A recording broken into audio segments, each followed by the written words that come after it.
जवळपास महाराष्ट्रातल्या सगळ्याच राजकीय पक्षांनी आपले राज्यसभा निवडणुकीचे उमेदवार जाहीर केले.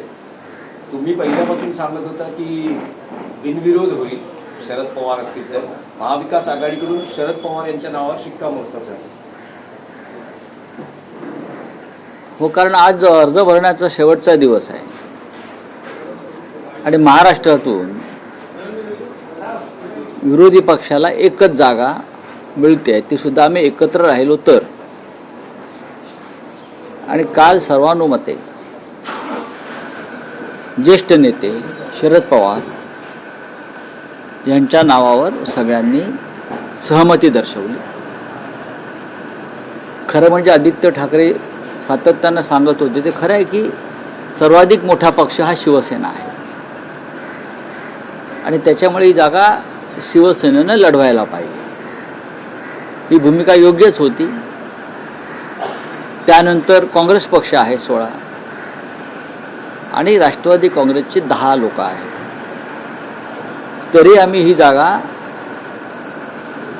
शरद पवार यांच्यासाठी आम्ही सगळ्यांनी मिळून ती जागा शरद पवारांनी परत जावं राज्यसभेत, यासाठी हा निर्णय आम्ही घेतला. चर्चा झाली उद्धवजींबरोबर, काँग्रेसच्या नेत्यांबरोबर. शरद पवारांचे जे राजकारणातलं स्थान आहे, समाजकारणातलं स्थान आहे, महाराष्ट्रातलं देशाचं त्यांचं जे नेतृत्व आहे, त्याच्यामुळे ही जागा आम्ही सन्माननीय शरद पवार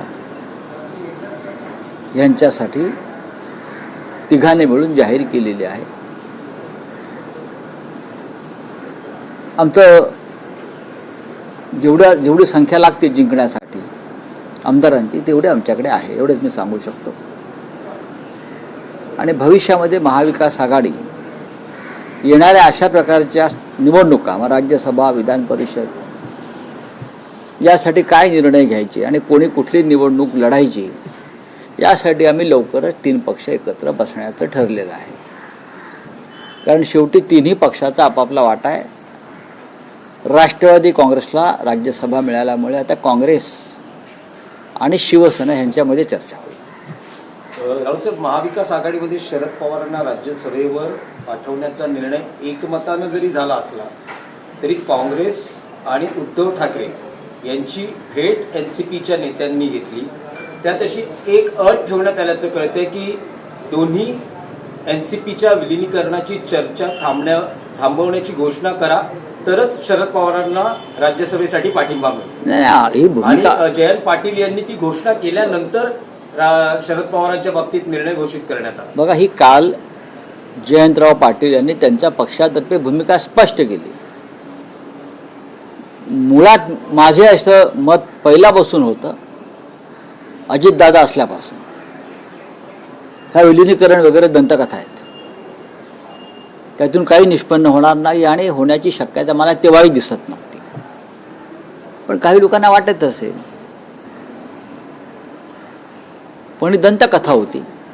ती दंतकथा आता संपलेली आहे.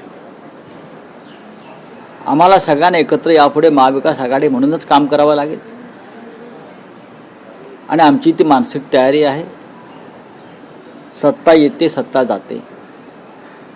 आम्हाला जनतेनं विरोधी पक्षामध्ये जबाबदारी दिलेली आहे, ती आम्हाला योग्य पद्धतीनं पार पडली पाहिजे. महाराष्ट्रात आणि देशामध्ये सर्व सरकार अपयशी ठरलेली आहेत. भाजपची प्रश्नांचा डोंगर आहे. अशा वेळेला जनतेचा आवाज म्हणून विरोधी पक्षाला काम करावं लागेल. जे विरोधी पक्षात आहेत त्यांनी उगाच सत्तेच्या मागे आत्ता धावू नये. येणाऱ्या पुढल्या निवडणुकांची तयारी करावी आणि लोकांपर्यंत पोहोचावं, हे आमच्या सगळ्यांचं मत आहे. प्रियंका चतुर्वेदींनी एक ट्विट केलंय आणि त्यांनी नमूद केलंय की मला राज्यसभेवर पाठवण्यासाठी ज्यांनी प्रार्थना केली त्यांचे विशेष आभार मानते. ठीक आहे, त्यांच्यासाठी सगळ्यांच्याच प्रार्थना होत्या. शिवसेनेमध्ये त्या आमच्या सहकारी होत्या. प्रियंका चतुर्वेदी ह्या राज्यसभेमध्ये उत्तम काम करत होत्या, पण गणित जमत नसल्यामुळे त्यांना दुर्दैवानं राज्यसभेच्या बाहेर राहावं लागलं. जर गणित जमलं असतं, जर पवारसाहेब निवडणुकीला उभे राहिले नसते, तर ही जागा शिवसेना 100% लढवून विद्यमान राज्यसभा सदस्य चतुर्वेदी यांना ती जागा द्यायला कोणाचीच अडचण नव्हती. त्याच्यामुळे त्यांच्यासाठी पक्षामध्ये सगळ्यांची इच्छा होती की जागा शिवसेनेने लढावी. पण जेव्हा पवारसाहेबांसारखा नेता उभा राहतो आणि सगळ्यांनी ठरतंय की बाबा आपण त्यांना पाठिंबा दिला पाहिजे आणि तेवढा आकडा शिवसेनेकडे किंवा अन्य कोणत्याही पक्षाकडे नाही, हे सत्य आहे. काल रोहित पवार यांनी उद्धव ठाकरेंची भेट घेतली. राज्यसभेचाच विषय आहे की भाजपने 4 उमेदवार जे घोषित केले आहेत त्यात रामदास आठवलेंना त्यांनी पुन्हा राज्यसभेवर पाठवले, 2 नवीन चेहरे. पण लक्षवेधी उमेदवारी आहे ती विनोद तावडे यांची. बरं, जवळपास 2019ला त्यांना विधानसभेत नाकारण्यात आलं पक्षातर्फे उमेदवारी आणि त्यानंतर जवळपास 6 ते 7 वर्ष पक्ष संघटनेसाठी काम केल्यानंतर त्याचं फळ म्हणून त्यांना राज्यसभेवर पाठवण्यात आलंय. त्यांचं राज्यसभेवर म्हणजे राजकीय पुनर्वसन असल्याचंही म्हटलं जाते. राजकीय पुनर्वसन आहे असं मला वाटत नाही, कारण विनोद तावडे यांच्यासारखे कार्यकर्ते जे पक्षामध्ये असतात, कोणत्याही पक्षामध्ये असतात, ते सतत पक्षाचं काम करत असतात. मी विनोद तावडे यांना अनेक वर्ष ओळखतो. अखिल भारतीय विद्यार्थी परिषदेपासून जे त्यांचं कार्य सुरू झालेलं आहे ते मग महाराष्ट्र असेल, दिल्ली असेल, बिहारसारख्या राज्यात त्यांनी काम केलं, केरळला काम केलं.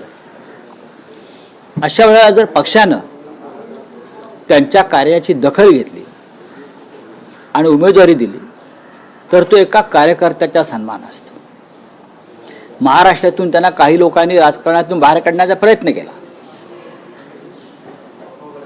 महाराष्ट्रातून एका विशिष्ट गटानं विनोद तावडे यांच्यासारख्या नेत्याला किंवा कार्यकर्त्याला राजकारणातून बाहेर काढण्याचा प्रयत्न केला. तेव्हाचं चित्र होतं.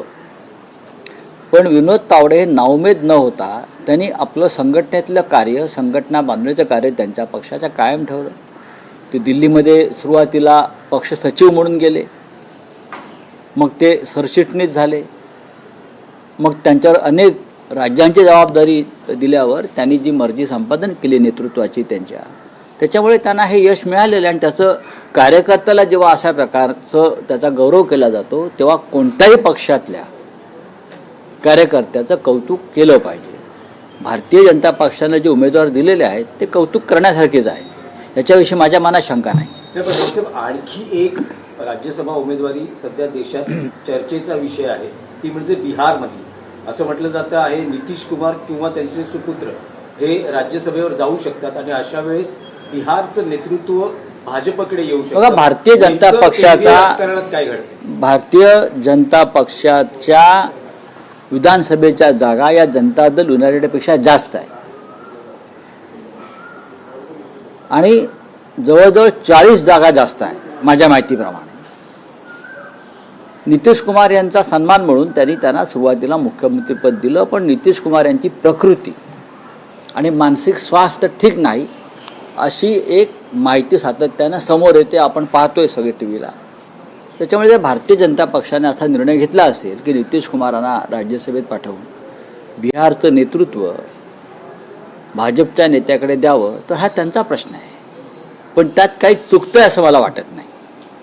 रावसाहेब, रोहित पवारांनी काल उद्धव ठाकरेंची भेट घेतली आणि त्यानंतर ते म्हणाले की जसं सुशांत सिंग प्रकरणामध्ये 2 दिवसांमध्ये सीबीआयने चौकशी सुरू केली होती, मात्र अजितदादांच्या प्रकरणात 18 दिवस उलटूनही सीबीआय चौकशी करत नाही, काहीतरी गडबड आहे असं ते म्हणाले. रोहित पवार आणि माननीय उद्धव ठाकरे यांच्यामध्ये काल अजितदादांचा अपघात, घातपात, संशयास्पद अनेक गोष्टींवर सविस्तर चर्चा झाली.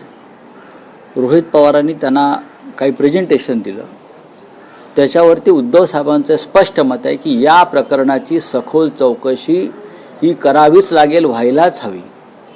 अजितदादा पवार यांच्या बाबतीत त्यांचं कुटुंब काही बोलायला तयार नाही, भारतीय जनता पक्ष काही बोलायला तयार नाही, इतर कोणी बोलायला तयार नाही. काय तुम्ही दडवताय, काय लपवताय, असं काय रहस्य आहे हे सगळ्यांना जाणून घ्यायचं आहे. तुम्ही तपास का होऊ देत नाही, तुम्ही कोणाला वाचवताय, हा जर प्रश्न रोहित पवार विचारत असतील तर तो योग्य आहे. आणि उद्धव ठाकरे यांनी त्यांना तेच सांगितलं की याची सखोल चौकशी होणं गरजेचं आहे. शरद पवार आज आपला उमेदवारी अर्ज सादर करत असताना महाविकास आघाडीचे कोण मोठे नेते त्यांच्यासोबत बघा, उद्धव ठाकरे माननीय शरद पवार हे कालच इस्पितळातून घरी आलेले आहेत. कालच, आणि त्यांच्यावरती अजूनही काही प्रमाणामध्ये उपचार सुरू आहेत. ते लवकरच बरे होतील, पण अजून उपचार सुरू आहेत. आणि त्यांना जसं माझ्यावरती ती वेळी गर्दीत जाऊ नये असं डॉक्टरांचं बंधन होतं, मला सुद्धा अजूनही आहे. पण शेवटी वयामध्ये फरक आहे. त्यांनाही ती बंधनं आहेत की फार गर्दीमध्ये त्यांनी सध्या जाऊ नये. त्याच्यामुळे इतर काही ज्या कायदेशीर आणि तांत्रिक प्रक्रिया आहेत त्या त्यांच्या निवासस्थानी सिल्वर ओकलाच पूर्ण केल्या जातील. आणि त्यानंतर उमेदवारी अर्ज हा आम्ही सगळे मिळून विधान भवनात, निवडणूक कार्यालयात, राज्यसभेच्या निवडणूक कार्यालयात आम्ही दिला. उद्धव ठाकरे स्वतः उपस्थित राहणार आहे. सुप्रिया सुळे यांनी काल त्यांना विनंती केलेली आहे येण्यासंदर्भात, आणि ते तसा येण्याचा प्रयत्न करतायत. पण आपल्याला माहीत असेल की आज मुंबईमध्ये सचिन तेंडुलकर यांच्या चिरंजीवांचं लग्न असल्यामुळे अनेक लोक सकाळीच तिथे गेलेले आहेत. तर त्यातून ते वेळ काढून येण्याची शक्यता मला वाटते. साहेब, VSRच्या विमानाचा आणखीन एक धक्कादायक प्रकार उपमुख्यमंत्री एकनाथ शिंदेबाबत समोर आलेला आहे. इराणच्या हद्दीत घेऊन गेला. बोलिए, क्या है आपका? आणखी आज तुम्ही बोलिए. बोलिए. जो है यूपीटी शिवसेना चीफ उद्धव ठाकरे से अजीत दादा प्लेन क्रैश को लेकर, मामले को लेकर देखिए, मुलाकात की है. रोहित पवार जी ने कल शिवसेना पार्टी चीफ उद्धव ठाकरे जी से मुलाकात की और अजीत दादा पवार जी का जो एक्सीडेंट हुआ है VSR प्लेन का, उस बारे में पूरी जानकारी दी. कौन सी खामियां थी, क्या रहस्य था, पायलट क्या कर रहा था, ATR क्या कर रहा था, सभी बातों पर चर्चा हो गई. उद्धव जी ने कहा कि इस मामले में पूरी जांच होनी चाहिए और जब तक जांच नहीं होती, रोहित पवार आप लड़ते रहो. सर, ये बिहार के मुख्यमंत्री नीतीश कुमार का नाम जो है राज्यसभा के लिए सामने आ रहा है. उनके बेटे जो है निशांत कुमार, वो जो है उप मुख्यमंत्री बिहार के बन सकते हैं, ऐसी भी चर्चाएं सामने आ गई. ये देखिए, ये बीजेपी और जेडीयू का आपस का मामला है. ये बात निश्चित है कि बिहार विधानसभा में बीजेपी के विधायक सबसे ज़्यादा है और लगभग 40 विधायक जेडीयू से ज़्यादा है, 40. फिर भी नीतीश कुमार जी को मुख्यमंत्री बनाया बीजेपी ने, उनका सम्मान रखा है, मैं मानता हूँ. लेकिन अब उनका स्वास्थ्य, चाहे शारीरिक और चाहे मानसिक, ठीक नहीं है, ऐसे लोगों का कहना है, उनके लोगों का कहना है. इतना बड़ा राज्य है, अगर नेतृत्व की शारीरिक स्थिति ठीक नहीं है या मानसिक स्थिति ठीक नहीं है तो इतना बड़ा राज्य में एक अराजकता फैल जाएगी. तो अगर सरकार, लोगों ने तय किया है उनके फ्रंट ने कि नेतृत्व में बदलाव होना चाहिए, तो ये उनका निर्णय है. सर, इजराइल और ईरान वॉर में महबूबा मुफ्ती का कहना है कि केंद्र सरकार जो है चुप क्यों है ईरान के सपोर्ट में, जबकि ईरान ने जो है कश्मीर के समय भारत को मदद की थी. ये बात सही है, ये हमने भी ये कहा है. भारत सरकार ने किसको सपोर्ट करने का या विरोध करने की बात नहीं है. लेकिन अगर आप अपने आप को विश्वगुरु मानते हो, आप विश्व को चला रहे हो, तो आपकी जिम्मेदारी होती है कि आप दोनों के आप मित्र है, नेतन्याहू के भी मित्र है, आप ट्रम्प भी आपका मित्र है, तो जाइए और कहिए युद्ध रोको. छोटे छोटे बच्चों को जिस बेरहमी से मारा जा रहा है, आप देखिए, ईरान के सुप्रीम लीडर की हत्या हो गई और आपने कंडोलेंस तक नहीं किया, आप किसको डरते हो? तो ये बात तो सही है. Thank you. सर, आज जो ड्राइवर्स, महाराष्ट्र के ड्राइवर्स है, वो प्रोटेस्ट पर जा रहे हैं ई चालन के खिलाफ, क्या कहना चाहेंगे? आप महाराष्ट्र के परिवहन मंत्री देख लेंगे. महाराष्ट्र में एक होनहार परिवहन मंत्री, ट्रांसपोर्ट मिनिस्टर है प्रताप सरनाईक जी.